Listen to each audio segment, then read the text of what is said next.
All right, so before I put the Lyrik on, I'm gonna do a test. I'm actually a little scared taking all the compression off because Recon isn't exactly the softest fork. Yeah, I'm actually a little scared of this thing. Geez, never written down 50 steps of a Recon before. Dropping.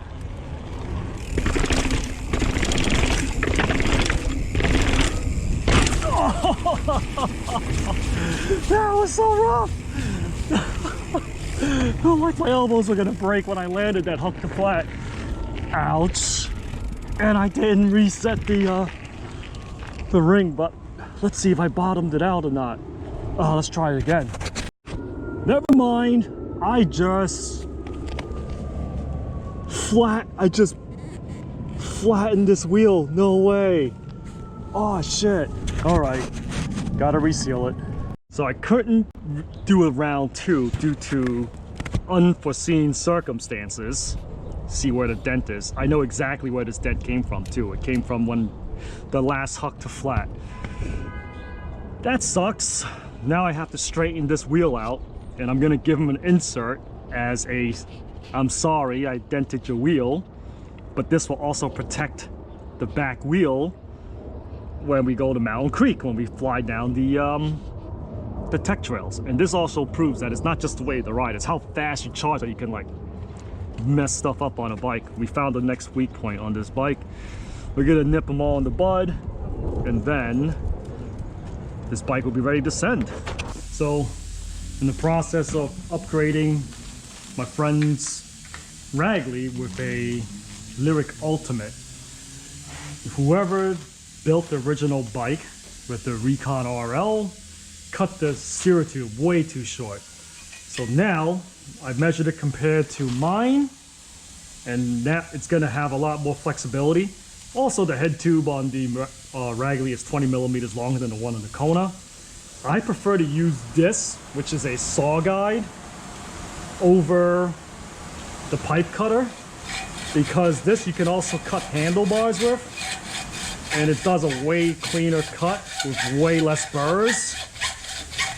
Because when you use like the pipe cleaner, it does, the pipe cutter, it does squash the, has a tendency to squash the pipe.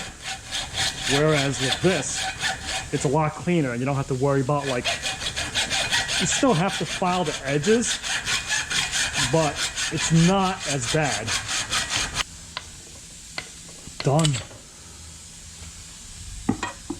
And the reason why I decided to cut the steer tube first is, as you can see, there's a lot of burrs here. When you're done, this actually is bad because I need to shorten the air spring on this thing. Okay, so here's a trick or a hack to hammer a star nut. Take the bolt for the stem cap, take a socket, you know, this is an 11 mil, stick it down through here, take the star nut, and what you're gonna do is thread it into here. So now it's gonna look something, excuse the mess, too many bikes. Oh boy, my friend's bike here too. So now this is driven, and now we can hammer it straight into the stem, I mean the steer tube. Now we're straight. Yeah, we're about a 1/4 inch down now. Pretty straight. That's all we need to preload. Take the thing out. Oh, perfect. This is perfectly straight. Doesn't get better than that. I will prep the fork tomorrow by changing out the air spring. Alright, continuing to prep the fork.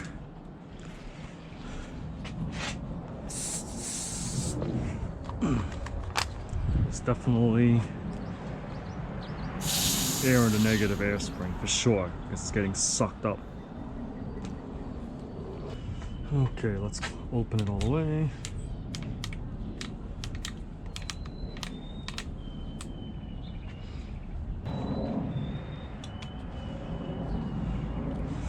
Let's see how much of the stuff is in there with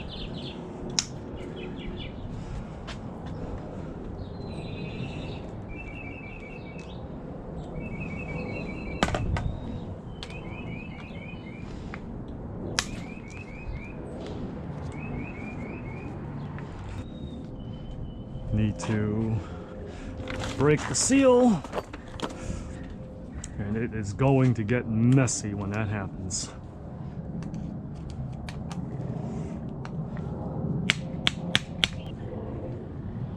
Breaks it off. Yep, there we go.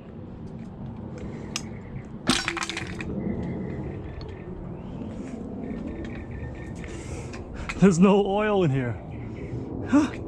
This fork came dry from the factory. I can't believe it.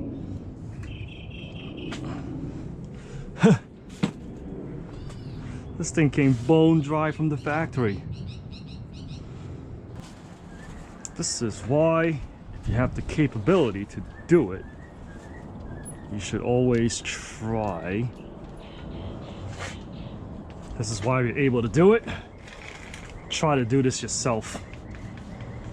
Yeah, there's like no oil. It's supposed to be 10 milliliters here. This air spring is stuck. That means there's a lot of air stuck in the negative side, which is what I was worried about actually. So while I'm swapping the air spring out,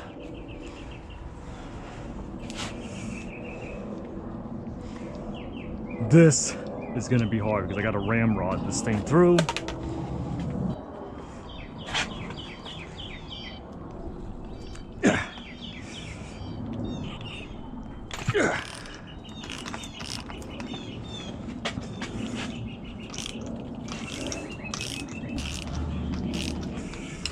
Let's see how much volume spacers come on a 170 air spring.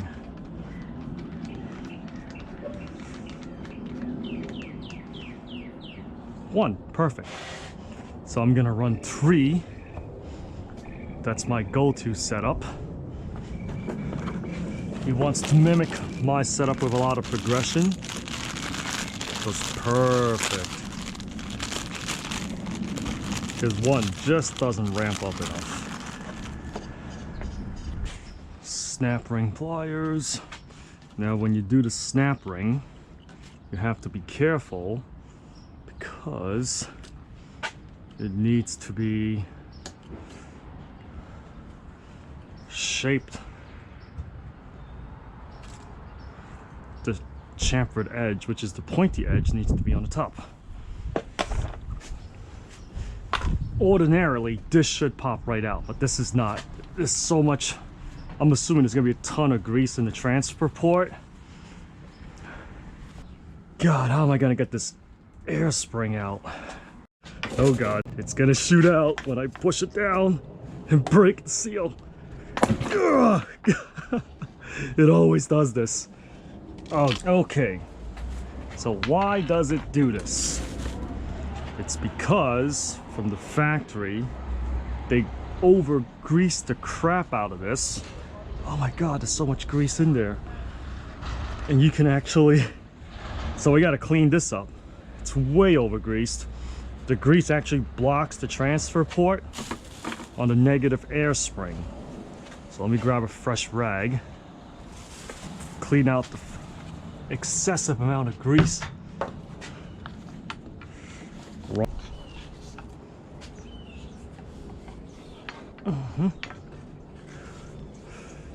Oh yeah, way better now. Do one more pass. Look at all this grease. It's over greased, like I said.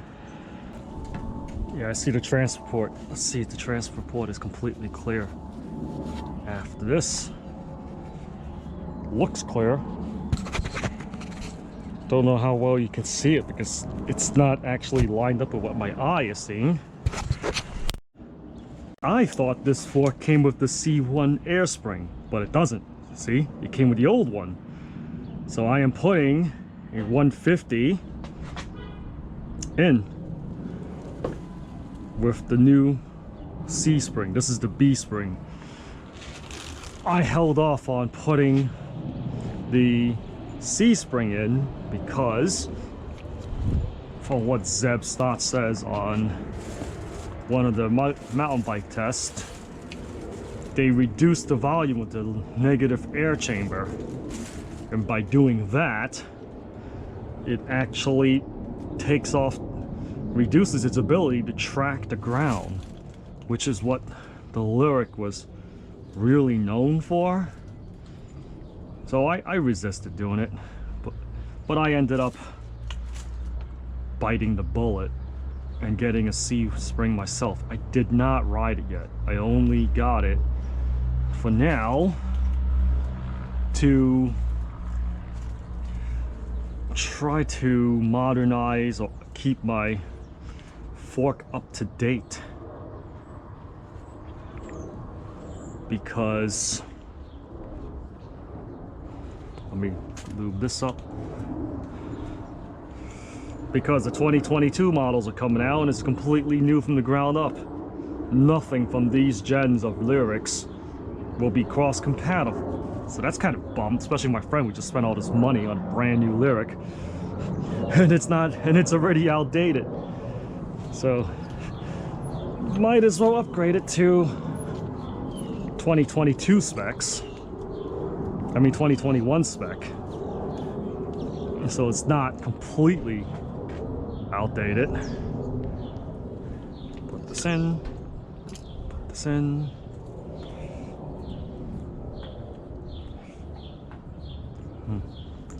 This thing is still sealing really good. Let me see if the dimple is clear.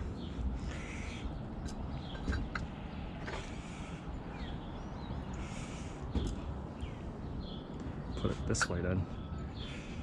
I don't want to completely put a vacuum on here. Let's do like halfway through. There we go.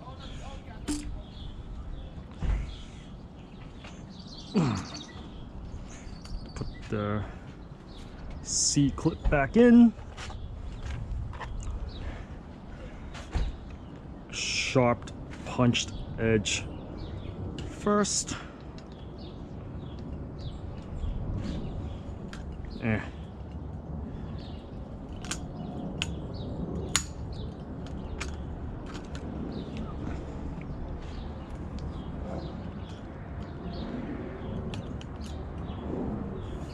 Okay, it's in. Just I do that to make sure that it is guided in to the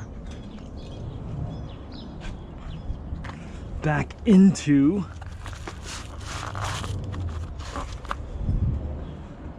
the groove. All right, we're done. Now we have to get the oil ready. Let me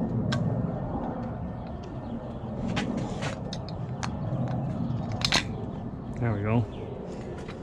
In. Here's the RockShox oil.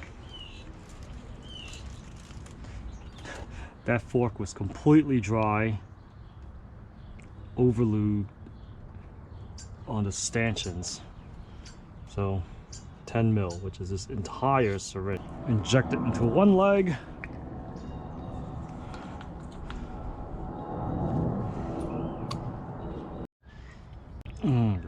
All right, time for the other leg. Time for the bottom leg.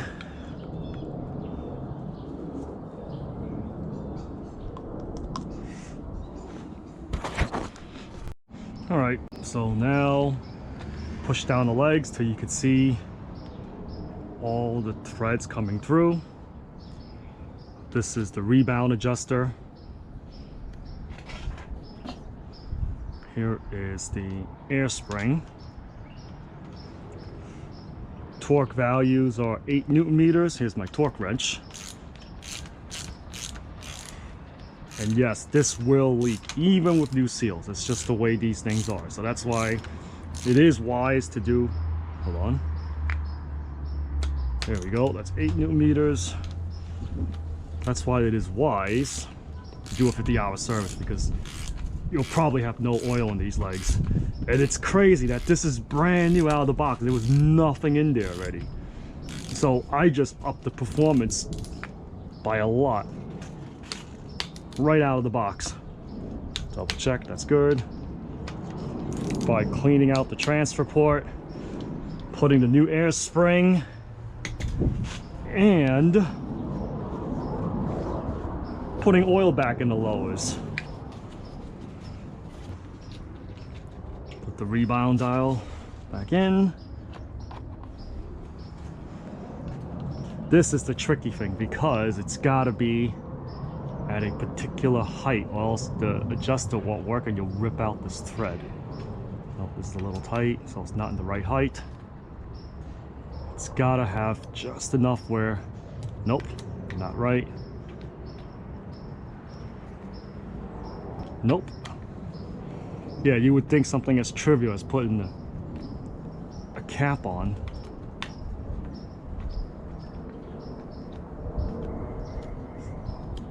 Doesn't matter, but it does. Nope, it's not in tight. It's like by feel. Okay, there you go. This is where the height is. There we go. I just felt the click into the notch. Ah, there we go. Yeah, something as trivial as the rebound dial. You have to feel for the notch. Don't go too crazy. Okay, so let's see. That's fully open. So let's go see how many turns this thing takes. I usually like to run a little bit on the fast side. 1, 2, 3, 4, 5, 6, 7, 8, 9, 10, 11, 12, 13, 14, 15, 16, 17, 18, 19. So that's closed, which means it should be super slow. The more open, the faster it is. So let's do 10 out. 1, 2, 3, 4, 5, 6, 7, 8, 9, 10. Now, putting the air spring back in, put some seal, put some SRAM butter on the O-ring here. I'm going to put 100 pounds based on the RockShox app on his weight. My fork also has 100 pounds because I run heavier. Dariel's got 35 pounds on me, but he doesn't ride as hard as I do, so our preferred settings are actually quite close. But I'm sure once Dario gets faster, he's gonna wanna up the air pressure on this thing.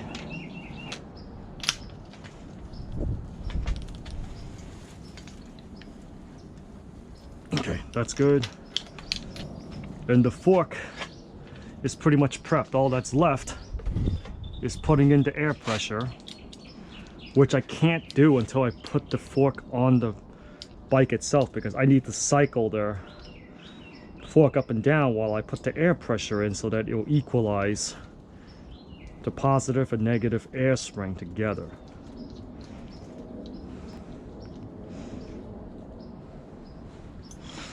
But the good thing is he bought the 170 travel. Yeah, it's not gonna match the by doing this, it's not gonna match the stanchion gradient, because I think it only goes 160, no, 170 and 180, but that's fine. I don't go via, I don't dial my forks via sag anyway. I go by feel. It was very unfortunate that the wheel didn't hold, so now I own the back wheel.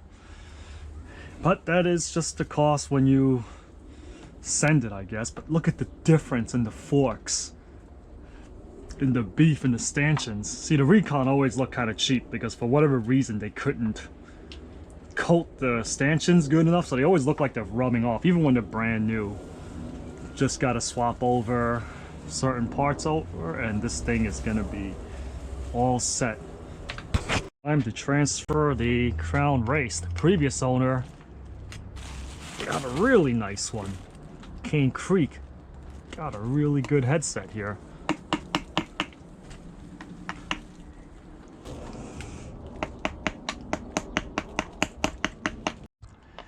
So got the old one out, transfer it over, got my 1/2-inch PVC tool, drive it in.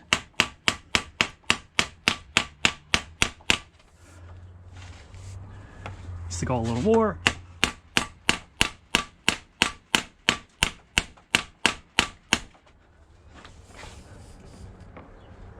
Yeah, it's flush now. This Recon weighs a ton. There's a mud guard here, but there's no brake caliper bracket, so let's call it a wash. It weighs around 5.1 pounds, give or take. Let's see what does the Lyrik weigh. This is a way burlier fork. Thicker stanchions, stiffer.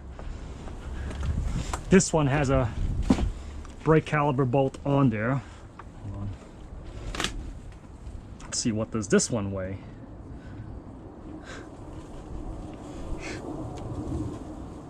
The Lyrik weighs more than a 1/2 pound less, like 0.7 pounds less. That's a lot. So going to a bigger fork, also saving weight. Can't lose with that. I didn't get a before shot, but I did take some pictures together. But here is the after. It's unfortunate about the back wheel, but Dario knows about it. I'm gonna sell him my nuke-proof Horizon for cheap. I'm gonna swap everything over. So he's got a really sick upgrade. Now he's got a baller fork and a really nice back wheel. I'm sure he'll be thrilled to ride this thing now. So I had to do some adjustments. I had to slide the seat more forward because now the head angle's more slack, which makes the seat angle more slack. I also raised the stack height big time, but by slackening the head angle out, raising the stack height also reduces your reach. Therefore, I put the stem on the negative rise setting so you can restore some reach. Man, can't wait to send it. You'll be stoked. So this was a very interesting day, that's for sure. I regret nothing in terms of riding the Recon down, and I'm happy that Dario's gonna get a really nice bike and a really nice wheel. Hopefully we'll ride together and see if he notices the difference. Okay, so I ended up riding the bike. I swapped the wheel early, and I was able to get a good impression of how the bike handled with the upgrades. With the new stack height, the way it is, it actually bunny hops almost as good as my Kona Hanzo ESD now. Also, the bike feels actually exactly like my nuke-proof Scout when I had the Lyrik on it as well. It does have very similar geometry, but now it's built pretty much almost exactly like the way it is. With the way it runs, I will not hesitate to send the bike as is down Mountain Creek, through the tech trails, through the big jump lines. Before, with the way it was set up when Dario first purchased the bike, it didn't feel right. The stack was just way too low and I didn't have full confidence. It felt kind of weird. Whoever built the bike in the past didn't know what they were doing, or built it as a cross-country climbing machine for whatever reason. So Dario's going to be stoked when he feels this bike, and I can't wait to see his reaction on it.